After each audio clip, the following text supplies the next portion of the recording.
और बड़ी खबर इस वक्त की आ रही है। उदयपुर घटना के बाद अब दुर्ग में धमकी का मामला आया। नुपुर शर्मा के समर्थन में पोस्ट करने पर यह धमकी दी गई है। तो इस वक्त की अहम खबर, आरोपी ने सोशल मीडिया पर जान से मारने की धमकी एक शख्स को दी। धमकी मिलने की शिकायत के बाद एक्शन मोड में दुर्ग पुलिस ने 2 आरोपियों को इस मामले में गिरफ्तार किया। तो पूछताछ में दोनों आरोपियों ने अपना जुर्म कबूल लिया।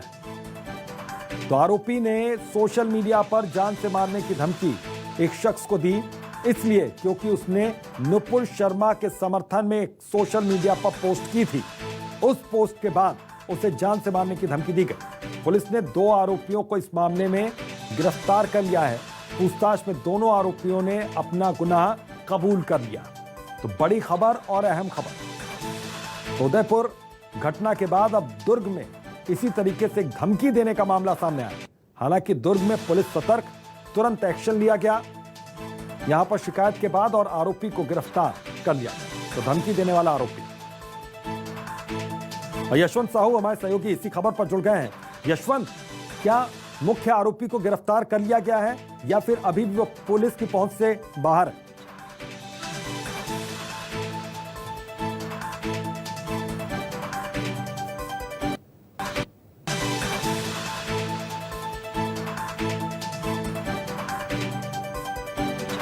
संपर्क में होगा, बताएंगे आरोपी ने सोशल मीडिया पर जान से मारने की धमकी दी। 2 लोगों को गिरफ्तार इस पूरे मामले में किया गया।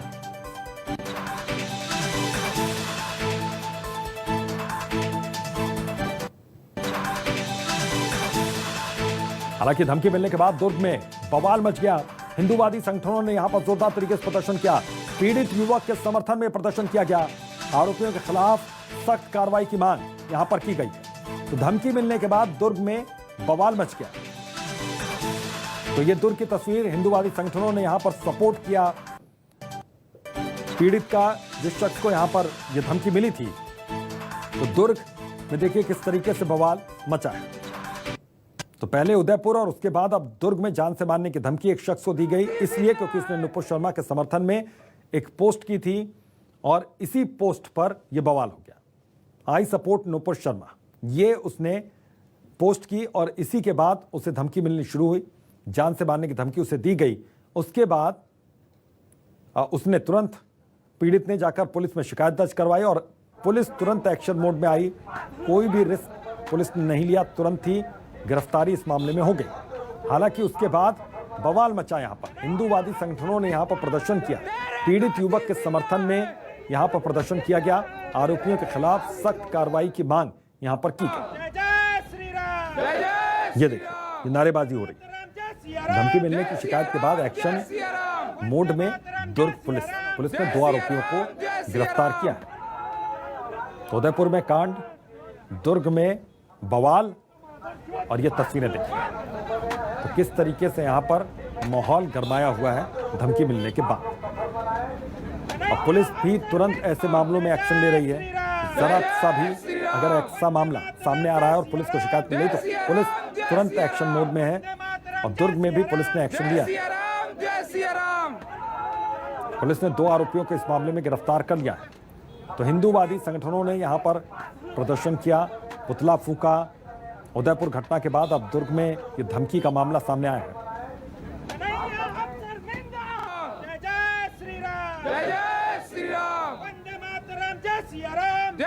और दुर्ग से हमारे संवाददाता यशवंत साहू जुड़े हुए हैं। रायपुर से सत्या राजपूत हमारे साथ जुड़े हुए हैं। सबसे पहले यशवंत, आपसे समझना चाहेंगे, ये दुर्ग की तस्वीरें, माहौल गरमाया हुआ है, दिख रहा है, किस तरीके से एक्शन लिया गया यहां पर?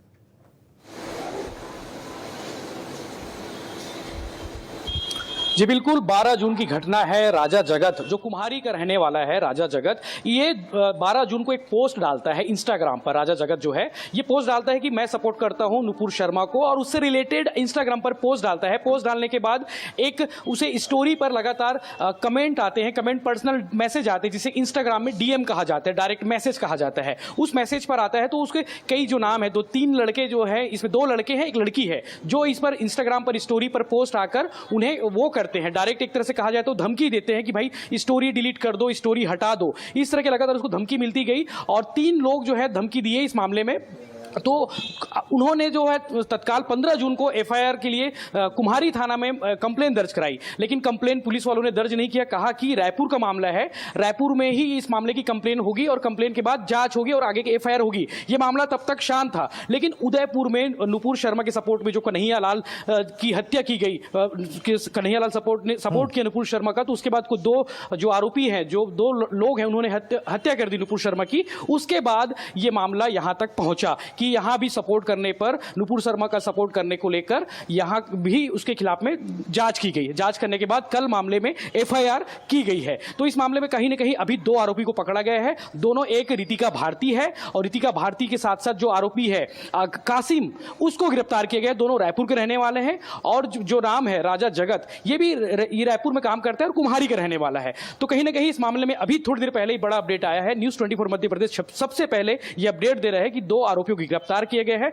मैं इनके खिलाफ में जो कार्रवाई की गई वो धारा आपको बता दूं, धारा 507, 151, 117, 116, 3, ये 4-5 धारा अलग अलग लगाई गई है, जो इन दोनों को गिरफ्तार करके उनको जेल भेज दिया गया है। पुलिस का अपडेट अब तक का। जी बिल्कुल। मैं लौटता हूं आपके पास। यशवंत, रायपुर से हमारे सहयोगी सत्या राजपूत जुड़े हुए हैं। सत्या, किस तरीके से वहां पर माहौल देखा जा रहा है, क्योंकि जैसे उदयपुर में कांड सामने आया, मामला सामने आया, उसके बाद अब दुर्ग में जब धमकी दी गई है तो जाहिर है कि इसको लेकर हिंदूवादी संगठन भी काफी नाराज है और एग्रेसिव है और पुलिस भी बहुत एक्शन मोड में है।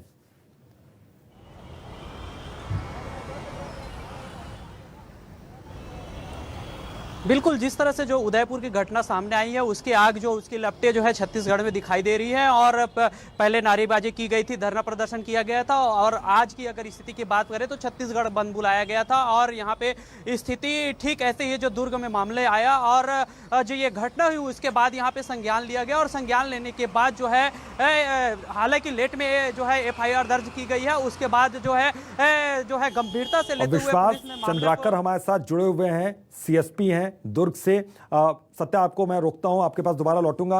विश्वास जी, ये मामला आपने देखा, किस तरीके से इस मामले में एक्शन लिया जा रहा है?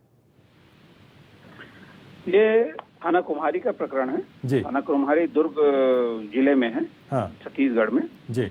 यहाँ एक राजा जगत कुम्हारी में का निवासी है। उसने नुपुर शर्मा के फेवर में एक इंस्टाग्राम में पोस्ट किया था, जिस पर से उसको मैसेज आया और उसमें उसको धमकी दी गई थी। इसमें काशिफ का नाम आया है, जो कि रायपुर का निवासी है, और रितिका भारती का नाम आया है। इन्होंने इसको धमकाया था और इस पर से कार्रवाई करते हुए इनको गिरफ्तार कर लिया गया है। जी सर, इनके बारे में क्या ये पहले से एक दूसरे को ये लोग जानते थे या फिर सीधे सोशल मीडिया के जरिए ये इन्होंने धमकी दी डायरेक्ट? राजा जगत की पहचान रितिका से थी। रितिका भारती इसका दूर के रिश्ते में संबंधी लगती थी, और रितिका की दोस्ती आशिक से है, काशिफ से है। तो काशिफ, जब रितिका को इसके पोस्ट के बारे में पता, तो इसने काशिफ को बताया और उस प्रकार से इनके आपस में जान पहचान मुलाकात हुई। हाँ। और उसके बाद इन्होंने उस पोस्ट का विरोध किया और उसमें बहुत सारी बातें हुई। बिल्कुल। अब आगे और भी इस पूरे मामले में कोई एक्शन लिया जा सकता है या फिर अब इस मामले का पटाक्षेप यहाँ पर मानकर चलें? इसमें अभी विवेचना जारी है जी। और किसी प्रकार के इनके संपर्क के संबंध में जानकारी ली जाएगी जी। अगर कोई इस प्रकार बातें पता लगती है तो उसमें कार्रवाई की जाएगी जी। सर, बहुत बहुत शुक्रिया न्यूज़ 24 मध्य प्रदेश छत्तीसगढ़ से बातचीत करने के लिए। और पीड़ित शख्स हमारे साथ जुड़ गए हैं। सर, सबसे पहले मैं आपसे ही समझना चाहूंगा, किस तरीके से आपको ये धमकी दी गई, किस दिन की ये बात है और पुलिस ने फिर कैसे एक्शन लिया जब आपने शिकायत की? आपको कब लगा कि इस पूरे मामले में आप शिकायत करनी चाहिए, ये भी बताइए। सर, ये क्या बोलते हैं, 12 तारीख की बात है, उस दिन संडे था। 12 तारीख की बात है। तो नुपुर शर्मा को जो भी समर्थन के लिए, सपोर्ट के लिए हम बस एक स्टोरी एक इंस्टाग्राम में लगाए थे। हाँ। उसमें ऐसा कुछ मैंने कुछ ऐसा लिख के भी नहीं डाला था कि मेरा किसी के जात या किसी के ठेस पहुंचाने का, ऐसा कुछ मेरा था भी नहीं। जो नॉर्मल एक फोटो था जिसमें नुपुर शर्मा आई सपोर्ट नुपुर शर्मा लिखा हुआ था, और एक नॉर्मल एक वीडियो था जिसमें पुलिस वाले थे, वो ऐसा कुछ दंगा फसाद हो रहा था तो उसको रोक रहे थे। तो मैं बस वही फोटो ही और एक वीडियो बस डाला था तो उसके रिप्लाई में मेरे को एक लड़के का मैसेज आता है जिसका नाम है काशिफ। तो उसका मेरे को मैसेज आता है कि अगर तुम्हारे को पता भी है कि नुपुर शर्मा ने क्या क्या बोला है हमारे आका के खिलाफ, अगर तुम्हारे को नहीं पता है तो तुम इसको डिलीट कर दो। क्या मतलब आपसी संबंध खराब होंगे इसको डालने से, तो आप इसको डिलीट कर दो ऐसा करके। तो फिर मैंने उसको बोला कि नहीं, ऐसा भी जो चीजें नुपुर शर्मा जी ने बोला था अपने प्रेस कॉन्फ्रेंस में, तो मैंने वही चीज को बोला कि ऐसा ऐसा बात बोला है इसलिए मैंने डाला है, ऐसा मैं इसमें कुछ गलत भी नहीं डाला हूँ करके मैंने ये चीज उस पे बोला। तो फिर उसके बाद होता ये है कि वो लड़का मेरे से नंबर मांग रहा था कि मेरे को तेरे से कॉल पर बात करना है, तू मेरे को मैसेज में रिप्लाई मत दे, तू मेरे को कॉल पर बात करना है, तू अपना नंबर दे करके। वो मेरे को बार बार मेरा नंबर मांग रहा था फोन। तो फिर उसके बाद मैंने उसको नंबर नहीं दिया, तो वो पता नहीं कहाँ से मेरा नंबर उसने जुगाड़ किया और मेरे को रात में वही 10:30 बजे के आसपास जब मेरा सोने का टाइम हो गया था तो उसने मेरे को कॉल करा। तो अब अननोन नंबर था इसलिए रात में मैंने कॉल उठाया नहीं और आजू बाजू घर वाले भी थे तो इसलिए मैंने कॉल उठाया नहीं। फिर वो फिर से मेरे को इंस्टाग्राम में मैसेज करा और फिर बोलता है कि मैं तेरे को कॉल कर रहा हूँ, तू रिसीव क्यों नहीं कर रहा है। हाँ। तो फिर उसके बाद मैं बोला कि मैं अभी घर पर हूँ, अभी बात नहीं कर सकता। तो फिर उसने बोला कि नहीं मेरे को कुछ बात करना है ऐसे करके। तो फिर मैं बोला ठीक है मैं छत पर जाता हूँ, फिर कॉल पर बात करता हूँ। तो जब मैं छत गया तो छत जाने के बाद उसका मेरे को कॉल आता है। तो फिर उसके बाद मैंने कॉल रिसीव किया। कॉल रिसीव जब मैं किया तो वो कॉन्फ्रेंस में किसी को रखा था, कोई लड़की थी कॉन्फ्रेंस में, रितिका नाम की कोई लड़की थी, उसके साथ कॉन्फ्रेंस में थी वो। तो वो कॉन्फ्रेंस में कॉल है वो मेरे को मालूम नहीं था। बाद में पता चला जब पहले लड़का मेरे से बातचीत करा कि भाई तो इसमें से आप किसी को जानते थे इन दोनों आरोपियों में से? हाँ, लड़की को मैं जानता था। हाँ, लड़के को मैं नहीं जानता था। अच्छा, लड़की को जानता हूँ। वो भी बस ऐसी नॉर्मल हाय हेलो है, ऐसा कुछ इतना मेरा रिलेशनशिप उसके साथ ऐसा कुछ है नहीं, सिर्फ नॉर्मल हाय हेलो तक ही सीमित थे। तो वो कॉन्फ्रेंस में थे हम लोग, वो लड़का मेरे से उल्टी सीधी बातें कर रहा था कि तू ये सब चीजें क्यों डाला है ऐसे वैसे करके, तू तो नुपुर शर्मा से भी ज्यादा बात कर दिया, ऐसे ऐसे करके मेरे को मैसेज कॉल्स पर ये और इसके बाद आपने पुलिस में जाकर शिकायत की और पुलिस ने फिर एक्शन लिया। बहुत बहुत शुक्रिया अपना अनुभव यहाँ पर साझा करने के लिए। और हमारे साथ दो सहयोगी हमारे जुड़े हुए हैं रायपुर से और दुर्ग से। सबसे पहले सत्या, मैं आपसे समझना चाहूंगा, आपकी बात अधूरी रह गई थी, किस तरीके से वहां पर हिंदूवादी संगठन अपनी नाराजगी का इजहार कर रहे हैं और चूंकि पुलिस इस पूरे मामले में कोई मामला आ रहा तो पुलिस तुरंत एक्शन में आ रही है।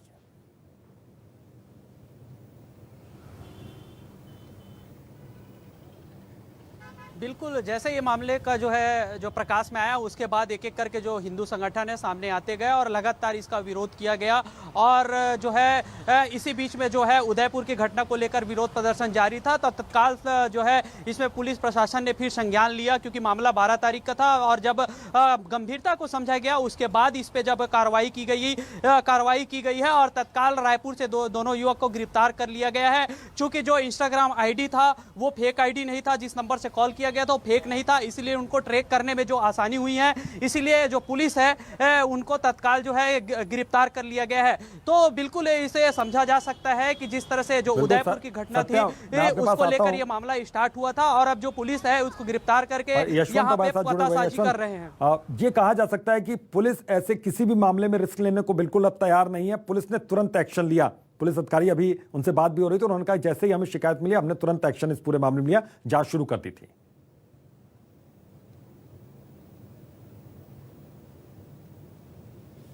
जी बिल्कुल, ये बिल्कुल साफ साफ कहा जा सकता है कि पुलिस ऐसे मामलों में देरी बिल्कुल नहीं कर सकती क्योंकि उदयपुर जैसे जगहों पर संवेदनशील मामला होता है जिस पर देश भड़क रहा है, जिस पर देश भर में बवाल हो गया है, हंगामा मचा हुआ, विवाद हो रहा है। तो ऐसे मामले में ऐसे मामले, क्योंकि उदयपुर के बाद और कहीं मामला नहीं आया था जहां पर नुपुर शर्मा के सपोर्ट में कोई लिखता है तो उसको धमकी मिली हो। वो दुर्ग जिला था, दुर्ग जिले का कुम्हारी है जहां पर यह मामला आया। तो ऐसे मामलों में पुलिस ने बिना देरी करते हुए तत्काल एफआईआर दर्ज की। कल देर रात को एफआईआर दर्ज की गई और अभी थोड़ी देर पहले ही शाम को दोनों आरोपी को रायपुर से गिरफ्तार किया गया है। जो रितिका भारती, जो लड़के को गाली बकी थी, जो डीएम में उसको डायरेक्ट धमकी दी थी, उसके साथ में जो कासिम है, एक और आरोपी अभी तक बताया जा रहा है कि एक और आरोपी है इस मामले में। 3 आरोपी हैं कहीं ना कहीं। तो दोनों के खिलाफ में 15 जून को कंप्लेन दर्ज कराई गई थी। उस कंप्लेन पर कल देर रात को एफआईआर दर्ज की गई और एफआईआर दर्ज होते ही आज यहाँ पर हुई है। यशवंत, बहुत बहुत शुक्रिया आपका इस तमाम जानकारी के लिए। सत्या, आपका बहुत बहुत शुक्रिया इस तमाम जानकारी के लिए। तो धमकी देने वाला आरोपी टीवी स्क्रीन पर, जिसको गिरफ्तार कर लिया गया है, लेकिन एक नाम और अभी सामने आ रहा है। हालांकि शिकायत में उसका भी जिक्र नहीं है, या फिर जिक्र है, उसके जांच यहां पर चल रही है। ये हुआ कुछ दिन पहले, लेकिन जैसे ही उदयपुर वाला मामला सामने आया उसके बाद पुलिस भी एक्शन मोड में है। शिकायत में जरा भी देरी नहीं की एक्शन लेने में, और एफआईआर कल देर रात यहां पर दर्ज की गई। उसके बाद तुरंत एक्शन लिया गया है। 2 गिरफ्तारियां इस पूरे मामले में कर ली गई हैं। तो पुलिस ने 2 आरोपियों को इस पूरे मामले में गिरफ्तार किया है। इंस्टाग्राम पे, सोशल मीडिया प्लेटफॉर्म पर एक पोस्ट डाली गई थी, उस पोस्ट पर धमकी मिली थी। न सिर्फ उस पोस्ट पर मैसेज करके धमकी मिली, बल्कि फोन भी किया गया था। हालांकि ट्रेस कर लिया गया आरोपियों को तुरंत यहां पर।